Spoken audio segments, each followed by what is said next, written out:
నీకు తల్లిదండ్రులు లేరా బిడ్డ? నువ్వు ఆర్ఫన్వా, అనాథవా?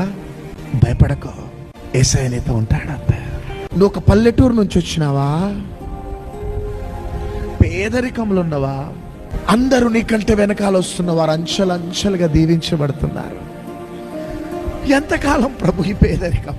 ఎంతకాలం ప్రభు ఈ దారిద్రత? ఎంతకాలం ఈ ఒంటరితనం? అందరికీ మమ్మీ డాడీ, నేను అనాథను అని ఏడ్చి ఏడ్చి అలసిపోయినావా బిడ్డ? అందరి తండ్రులు మంచి ప్రేమగా బిడ్డలను ప్రేమిస్తారు. నా తండ్రి తాగుబోతూ, మా మమ్మీని ఎప్పుడు కొడతాడు, మా డాడీ ఏ కండిషన్లో వస్తాడు అనే భయం. నా కాలేజ్ ఫీజ్, నా స్కూల్ ఫీజు కూడా కట్టేవారు లేరు. ఎందుకు ఇచ్చినావు ప్రభు ఈ తాగుబోతు తండ్రిని నాకు అని ఏడుస్తున్నావు. Young boy, young girl.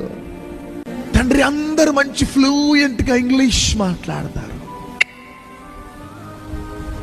ఆ పల్లెటూరులో చదువుకున్న నాకు ఇంగ్లీష్ ఒక్క ముక్క రాదు ప్రభువా.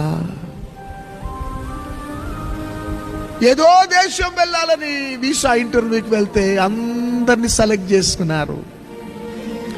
వీసా ఇంటర్వ్యూలో నా వీసా రిజెక్ట్ అయిపోయింది.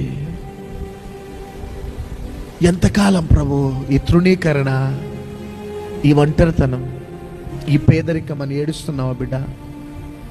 ఈరోజు ఈ వాక్కు నీ కోసమే. చెప్పట్టుకుంటుంది యెషయా గ్రంథం 49వ అధ్యాయం 15-16 ప్రకారం, స్త్రీ తన గర్భంలోనున్న బిడ్డనైనా మరుచును గాని నిన్ను నేను మరవను,